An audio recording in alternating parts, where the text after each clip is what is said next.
Assam Chief Minister Dr. Himanta Biswa Sarma kabor ipon asai Jaisalmer government along lake pajok mate eviction drive PGR VGR reserve forest along le lapen kaprek department along le kipajok lapen aronre pen ke do to maphan ke thalia sai along kachidondo nang thek pen pherangkia mai tang nipon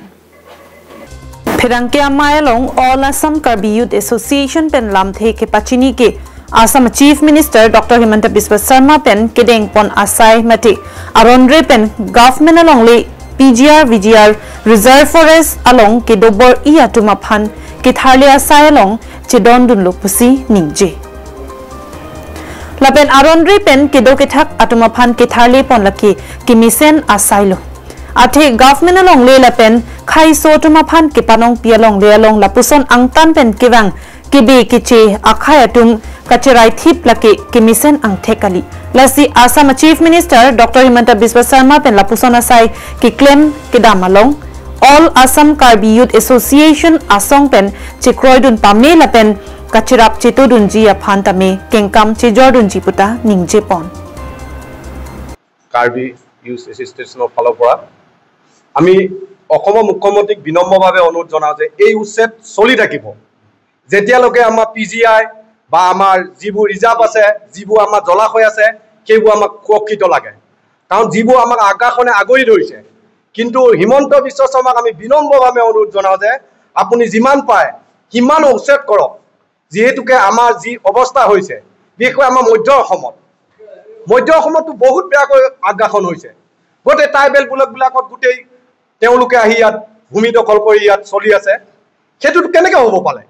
আগৰ চৰকাৰে এইবিলাক সুবিধা দি গৈছে কাৰণে আজি এনেকুৱা হৈছে গতিকে আমি হিমন্ত বিশ্ব শৰ্মাক বিনম্ৰভাৱে অনুৰোধ জনাও আপুনি উচ্ছেদ চলাই থাকক আপোনাক যেনেদৰে সহায় কৰিব লাগে আপুনি অনুৰোধ কৰক আপোনাক আমি তেনেদৰে সহায় কৰিম আজি আমি All Assam Karbi Youth Association তথা আকিয়াৰ যি সংবাদমেল এই সংবাদমেল আৰম্ভ কৰিব বিচাৰিছো আজি সংবাদমেলৰ বিষয়বস্তু হৈছে বৰ্তমান অৱস্থাত অসমত চৰকাৰী ভূমিসমূহত যি বেদখল চলি আছিল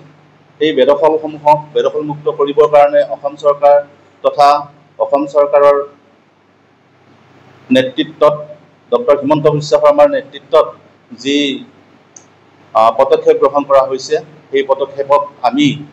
আকিয়াৰ ফালৰ পৰা পূৰ্ণ সমৰ্থন জনাই এই পদক্ষেপক আদৰণি জনাইছো কথা হ'ল ইতিমধ্যে আমি বহু আগৰ পৰাই এই কথাবিলাকক আমি লক্ষ্য কৰি আছো যে অসমত যিমানবোৰ চৰকাৰী ভূমি আছে বা বনাঞ্চল আছে এই বনাঞ্চলসমূহত কিছুমান বাহিৰৰ পৰা অহা লোকে বা অসমত থাকিও তেওঁলোকৰ কোনো ধৰণৰ সাংবিধানিক স্বীকৃতি নোহোৱা কিছুমান ব্যক্তিয়ে এই অঞ্চলসমূহত দখল কৰি নিজৰ ভোগ দখললৈ আনিবৰ কাৰণে চেষ্টা কৰিছে কিন্তু ভৱিষ্যতে এই বনাঞ্চলসমূহ তথা পিজিআৰ ভিজিআৰ বা আমাৰ ট্ৰাইবেলসকলৰ যি ট্ৰাইবেল বেল্ট এণ্ড ব্লকত আমি যিবোৰ আগ্ৰাসন চলি থকা দেখিছোঁ আচলতে এই আগ্ৰাসনবিলাকে ভৱিষ্যতে অসমৰ যি ব্যৱস্থা এই ব্যৱস্থাটোক সামাজিকভাৱে হওক বা অৰ্থনৈতিকভাৱে হওক ইয়াক আগুৱাই নিয়াৰ ক্ষেত্ৰত যথেষ্ট সমস্যাৰ সন্মুখীন হ'বলৈ গৈ আছে সেয়ে আমি শংকিত হৈছোঁ বিভিন্ন প্ৰেছ নতুবা বিভিন্ন সামাজিক মাধ্যম নতুবা সংবাদ মাধ্যমৰ জৰিয়তে আমি যিবোৰ দেখি আছোঁ আচলতে সেই ব্যৱস্থাবোৰে এনেকুৱা কৰিছে যে আমাৰ মানুহখিনিক বা আমাৰ যি খিলঞ্জীয়া মানুহ আছে সেই খিলঞ্জীয়া মানুহখিনিক ভৱিষ্যতে তেওঁলোক অসমত থাকিব পাৰিবনে নাই বা অসমখন অসম হৈ থাকিবনে নাই তাক লৈ আমি শংকিত হৈ পৰিছোঁ অৰ্থাৎ আমি যি সামাজিক মাধ্যমত যিবোৰ আমি কথা বতৰা দেখিছোঁ বা আমাৰ